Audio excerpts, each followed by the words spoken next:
बच्चों last time पर हम लोग डिस्कस कर रहे थे sexual reproduction in flowering plant, Pushpi पौधों में लैंगिक जनन, और इसमें फ्लावर के सभी पार्ट्स को डिस्कस किया था, कौन कौन से पार्ट्स होते हैं। और सेक्सुअल रिप्रोडक्शन में लैंगिक जनन में, सेक्सुअल रिप्रोडक्शन में लैंगिक जनन में हम पुष्प के दो मेन चीज़ों का, मुख्य चीज़ों का वर्णन करते हैं, पढ़ते हैं। नंबर 1 क्या है, इसमें मेल प्लांट और फीमेल प्लांट। इसमें मेल प्लांट को क्या कहते हैं, स्टेमेंस या पुंकेसर, और फीमेल प्लांट को क्या कहते हैं, पिस्टिल। फीमेल प्लांट या मादा पुष्प के 3 भाग होते हैं, stigma, style and ovary. Stigma, style and ovary. वर्तिकाग्र, वर्तिका और अंडाशय 3 भाग होते हैं, ठीक है ना। और मेल फ्लावर के 2 भाग होते हैं, एंथर एंड फिलामेंट, परागकोश और पुतंत्र। परागकोश में, एंथर में पराग कणों का निर्माण होता है, वही संचय होती है। तो जो पराग कण होते हैं, पोलन ग्रेन्स होते हैं, वो मेल प्लांट का, मेल फ्लावर का पार्ट है। और पोलन ग्रेन या पराग कणों के अंदर ही मेल गैमीट, नर युग्मकों का निर्माण होता है। किसमें, पोलन ग्रेन्स में, पराग कणों के अंदर, ठीक है ना। अब इसमें बात आती है, हमने कहा था कि मेल फ्लावर और फीमेल फ्लावर, इन दोनों का डेवलपमेंट पढ़ते हैं। इन्हीं में जो गैमीट बनते हैं, उन्हीं में फर्टिलाइजेशन होता है, भ्रूण का विकास होता है, एम्ब्रियोनिक डेवलपमेंट होता है, और फलों और बीजों का निर्माण होता है। तो मेल फ्लावर का जो डेवलपमेंट है, तो मेल फ्लावर में पोलन ग्रेन्स कहाँ बनते हैं, ठीक है ना। उसमें मेल गैमीट्स कहाँ बनते हैं, परागकणों के अंदर। तो जो उसका ऊपर एंथर होते हैं, और एंथर के 4 कोष होते हैं, 4 कोष, 1 2 3 4, ठीक है ना। तो 4 पोलन सेक होते हैं, 4 में परागकण या पोलन ग्रेन्स भरे रहते हैं। और इन्हीं में परागकणों के बाहर निकलने के बाद, पोलन ग्रेन्स के बाहर निकलने के बाद इनका परागण होता है, पॉलिनेशन होता है, और पॉलिनेशन के बाद मेल गैमीट का फॉर्मेशन होता है, फिर फर्टिलाइजेशन होता है। तो आज हम लोग इसमें डिस्कस करेंगे कि जो मेल फ्लावर होता है, नर पुष्प होता है, तो मेल फ्लावर में, मेल फ्लावर के टिप पर पहले आर्चिस्पोरियल सेल बनती है। आर्चिस्पोरियल सेल में ट्रांसफर डिवीजन होता है, तो पैराइटल सेल और स्पोरोजीनस सेल बनती है। पैराइटल सेल के द्वारा बाहरी आवरण बन जाता है, और स्पोरोजीनस सेल्स के द्वारा माइक्रोस्पोर मदर सेल्स का निर्माण होता है, जिससे परागकण बनते हैं, ठीक है ना। तो ये जो माइक्रोस्पोर मदर सेल्स बनती हैं और पैराइटल सेल या भित्ति कोशिका बनती है, उसी में भित्ति कोशिका के द्वारा 4 आवरण बनते हैं, और अंदर माइक्रोस्पोर मदर सेल्स के द्वारा परागकणों का, पोलन ग्रेन्स का निर्माण होता है। तो आज हम लोग डिस्कस करेंगे मेल फ्लावर में डेवलपमेंट। मेल फ्लावर बनता है और उसमें परागकोश होता है, पोलन सेक। पोलन सेक में परागकणों का निर्माण होता है। तो पोलन सेक में जो परागकण बनते हैं, पोलन ग्रेन्स बनते हैं, तो कैसे बनते हैं, उसकी स्ट्रक्चर क्या होती है, संरचना क्या होती है, उसको हम लोग आज डिस्कस करेंगे। तो देखिए यहाँ पर ये क्या है, माइक्रोस्पोरोजेनेसिस, इसे हिंदी में कहते हैं लघु बीजाणु जनन, है ना। माइक्रोस्पोरोजेनेसिस को कहते हैं लघु बीजाणु जनन। तो यहाँ मेल फ्लावर में एंथर का डेवलपमेंट है। अब देखो इसमें 4 चैम्बर होते हैं, है ना। ये मैंने आरेख बनाया। बाहरी सबसे जो लेयर होती है, सबसे बाहर जो लेयर होती है, उसको क्या कहते हैं, एपिडर्मिस। सबसे बाहर की लेयर एपिडर्मिस। इसके अंदर की जो लेयर होती है उसको कहते हैं एंडोथीसियम। सबसे बाहर एपिडर्मिस, फिर एंडोथीसियम। एंडोथीसियम के अंदर मिडिल लेयर, और मिडिल लेयर के बाद होती है टेप्टम की लेयर, और सबसे केंद्र में होती है माइक्रोस्पोर मदर सेल, यह लघु बीजाणु मात्र कोशा। तो इसमें 4 लेयर होती है, एपिडर्मिस सबसे बाहर, फिर इसके बाद एंडोथीसियम, एंडोथीसियम के बाद मिडिल लेयर, और इसके बाद टेप्टम की लेयर। तो एपिडर्मिस बाह्य त्वचा होती है, फिर इसके बाद एंडोथीसियम होती है, मिडिल लेयर की 3-4 परतें होती है, ठीक है। तो इसी का ये 4 भाग होते हैं। तो इसके एक चैम्बर को इनलार्ज करके ये बनाया है, एक चैम्बर को इनलार्ज करके ये बनाया।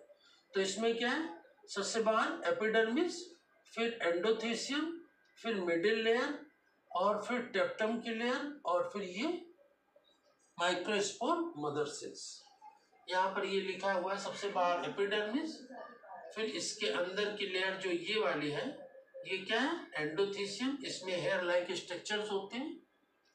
फिर इसमें 3-4 लेयर है, ये मिडिल लेयर, सबसे अंदर की तरफ टेप्टम की लेयर है जिसमें ये केंद्रक दिखाए गए, और अंदर की तरफ सेंटर में माइक्रोस्पोर मदर सेल है।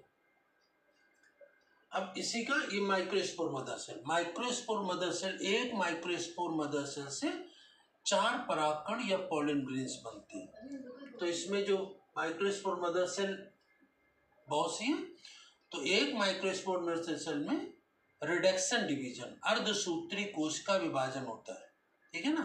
माइक्रोस्पोर मदर सेल में रिडक्शन डिवीजन या अर्धसूत्री कोश का विभाजन होता है, जिसके फलस्वरूप 4 परागकण बनते हैं। तो ये अगली स्टेज है जिसमें परागकण बन गए, है ना।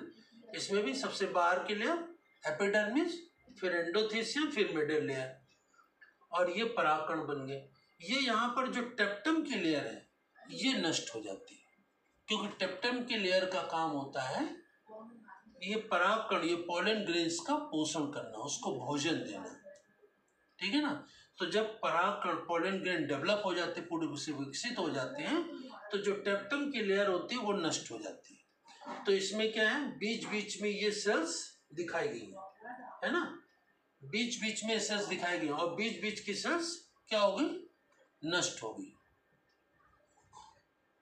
तो पोलन ग्रेन्स बन जाती है।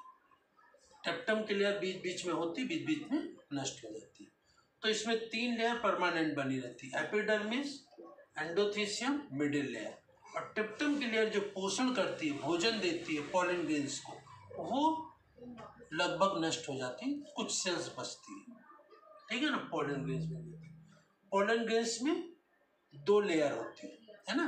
बाहर की लेयर रफ होती है, खुरदरी होती है, और अंदर की लेयर स्मूथ होती है, और इसमें अंदर सेंटर में एक केंद्रक होता है, न्यूक्लियस होता है, केंद्रक या न्यूक्लियस होता है, ठीक है।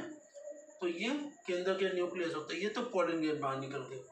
अब इसके बाद ये जो 4 पोलन सेक्स हैं, इन्हीं के 4 की कंडीशन ये दिखा दी गई एक साथ। इसमें क्या है, 2 ये जो पोलन सेक हैं ये एक साथ मिल जाते हैं, ये दोनों एक साथ मिलकर इधर की तरफ खुलेंगे, और ये दोनों पोलन सेक एक साथ मिलकर इधर की तरफ खुलेंगे, इस तरफ, है ना। 2 पोलन साथ मिलकर इधर, और 2 पोलन सेक मिलकर के इस तरफ खुलेंगे। तो इस प्रकार से ये 2 पोलन सेक मिल गए इस तरफ खुलना है, और ये 2 पोलन सेक मिलकर इस तरफ खुलना है, ठीक है ना। तो ये जो इसका ये माउथ बनता है, इस माउथ को हम क्या कहते हैं, स्टोमियम, ठीक है ना। तो ये 2 पोलन सेक के पोलन ग्रेन इस तरफ निकलने हैं, और ये 2 पोलन सेक के परागकोश के परागकण इस तरफ से निकल रहे हैं, ठीक है ना। और ये परागकण में देखिए तो स्पष्ट रूप से बाहर की जो लेयर है स्पाइनी है, रफ है, अंदर की जो लेयर है वो स्मूथ है, और सेंटर में मध्य में एक केंद्रक है। तो इस प्रकार से ये जो माइक्रोस्पोरोजेनेसिस है, लघु बीजाणु जनन, माइक्रोस्पोरोजेनेसिस या लघु बीजाणु जनन की प्रक्रिया में परागकणों का निर्माण कैसे होता है, ठीक है ना। तो जो मेल फ्लावर होता है, फ्लावर में जो सबसे टिप पर रहता है, तो सबसे पहले आर्चीस्पोरियल इनिशियल सेल बनती है। और आर्चीस्पोरियल इनिशियल सेल में ट्रांसफर डिवीजन होता है, अनुप्रस्थ विभाजन होता है, जिसके बाहर की तरफ पैराइटल सेल या भित्ति कोशिका बनती है और अंदर की तरफ स्पोरोजीनस सेल्स या बीजाणु कोशिका बनती है। बाहर जो पैराइटल सेल बनती है भित्ति कोशिका, उसके द्वारा ये 4 लेयर बनती है ना। कौन कौन सी?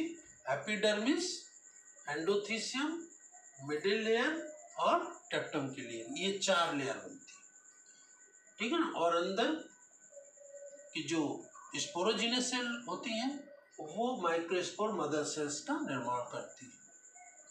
तो इस प्रकार से इसमें लघु बीजाणु जनन या माइक्रोस्पोरोजिनेसिस में पराग कणों का निर्माण होता है।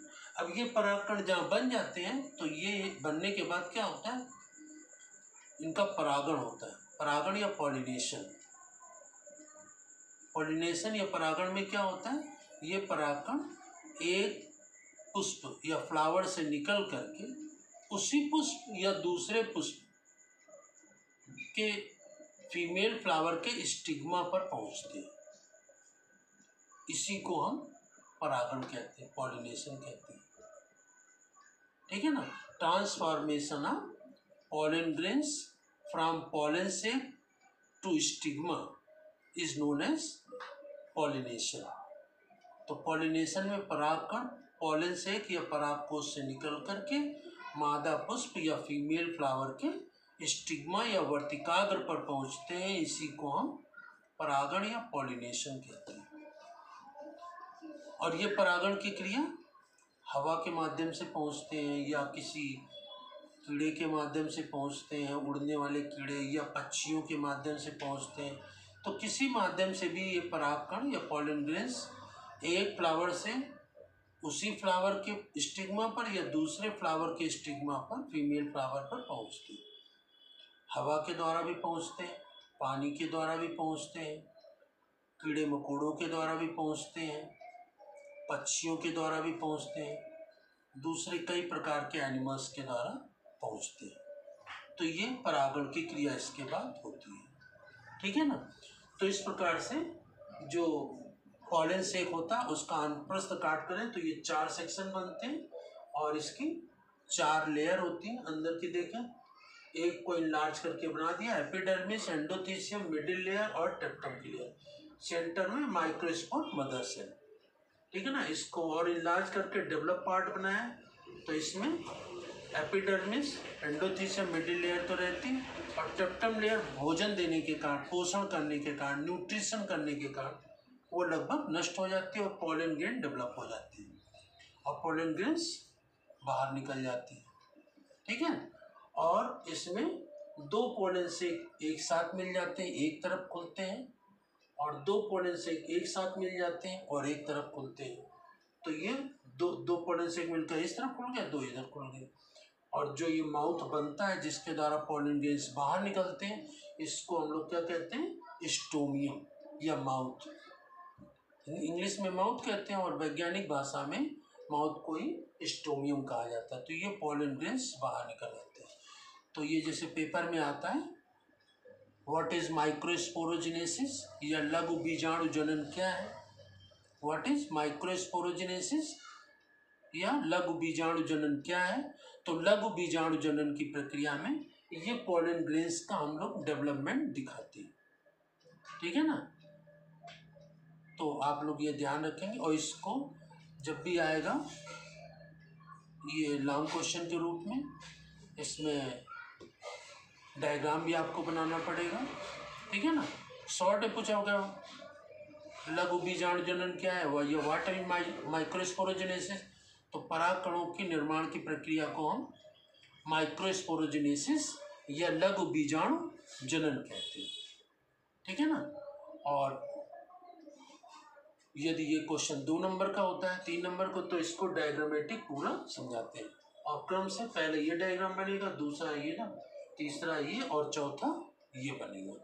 तो इस प्रकार से ये माइक्रोस्पोरोजिनेसिस या लघु बीजाणु जनन की प्रक्रिया हुई, परागकणों का निर्माण। मतलब कि ये मेल फ्लावर का डेवलपमेंट पढ़ लिया। अब इसके पश्चात हम लोग नेक्स्ट टर्न पर फीमेल फ्लावर का डेवलपमेंट पढ़ेंगे। ठीक है, थैंक यू।